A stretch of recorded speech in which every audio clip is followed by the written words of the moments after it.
Hello, my name is Jeremy Barnes, and today I'm going to be doing a review for Those Who Wish Me Dead, which is a new movie on HBO Max and also released in theaters. So, before we get into the specific details, I'm going to just give a little bit of background about the movie because most people might not have heard of it.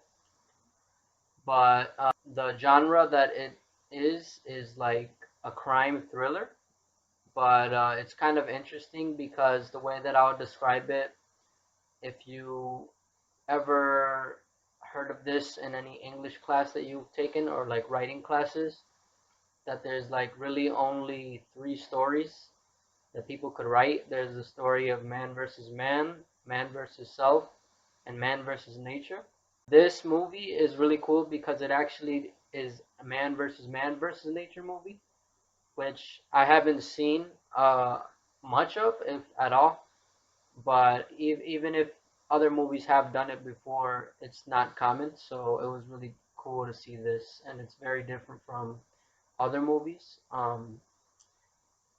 And yeah, overall, I really enjoyed the movie, even more so than I was like expecting to. Like I had seen the trailer and it looked pretty cool, so that's why I checked it out.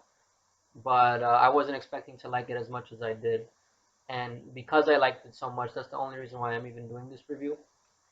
But now let's just get into the review. So I'm gonna start first with the story, and it takes place in Montana in like a forested area. And the main like story of the movie is that there are these hitmen that are trying to kill a man who knows something that he shouldn't. And this man's son is caught in the crossfire because he's with his dad when they target him.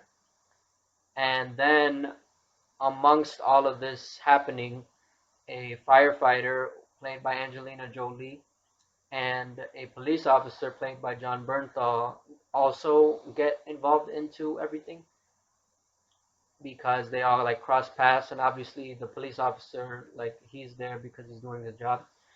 But yeah, so the firefighter aspect is where like the whole nature stuff comes in.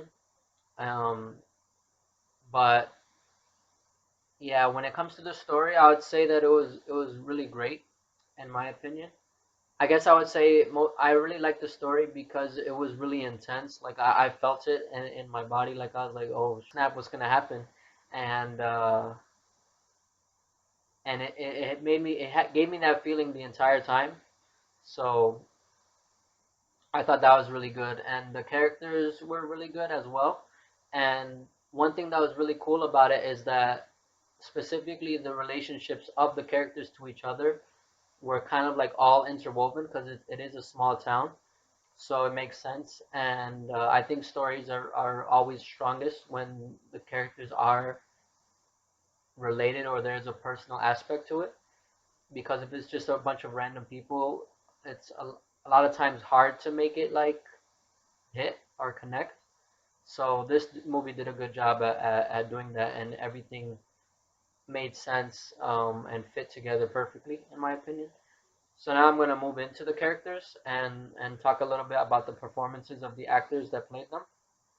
First is Angelina Jolie. I would say she probably is the star of the movie, but overall, I think the movie is more of an ensemble piece. It's not really specifically only about her. It is like everybody coming together.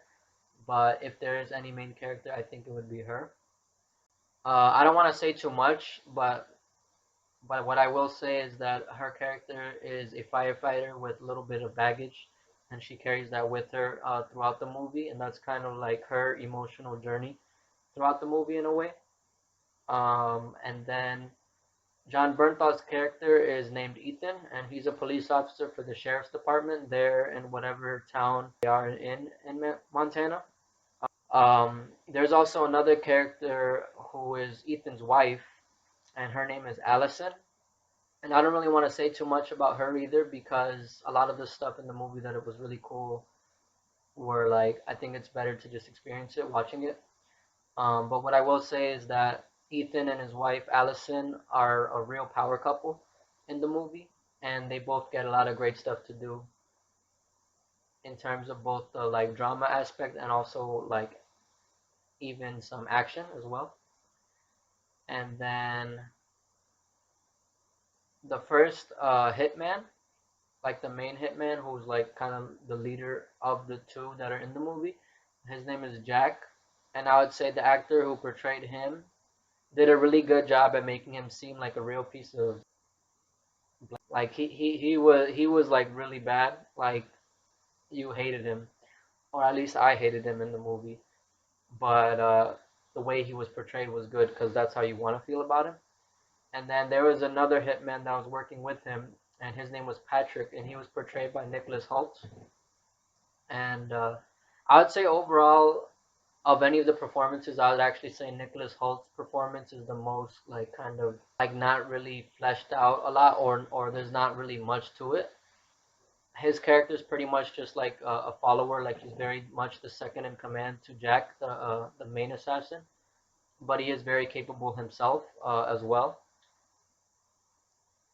But I would say of the two, I think Jack really stuck out more, and I think the way like the two characters are kind of cliche villains, but I think the way the story was written and the way it was acted for Jack, the main hitman, I think was better than most movies, I would say.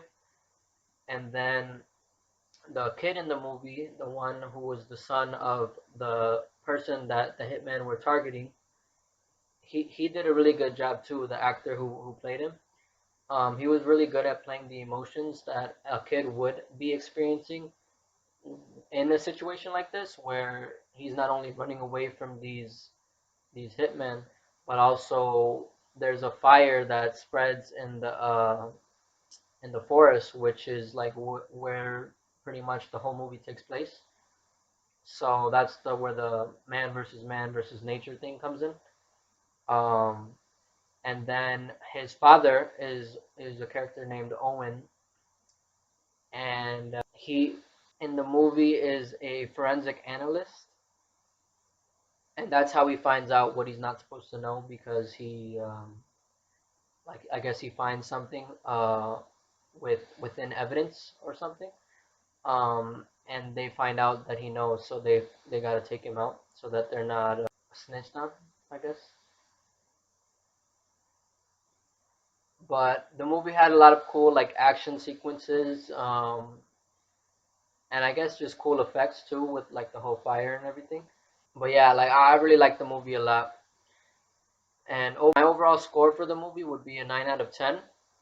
And I would definitely recommend checking it out if you have HBO Max. And if you don't have HBO Max, it's also in theaters. So if you're willing to go, you could watch the trailer to see if you're interested and make that choice. But me personally, I don't think you need to watch it in theaters because it's perfectly fine watching it at home on HBO Max. And for me, I don't really like to spend money too much at the movie theaters.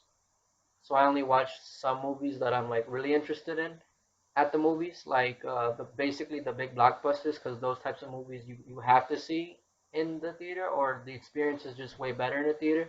But something like this wouldn't really have that same effect.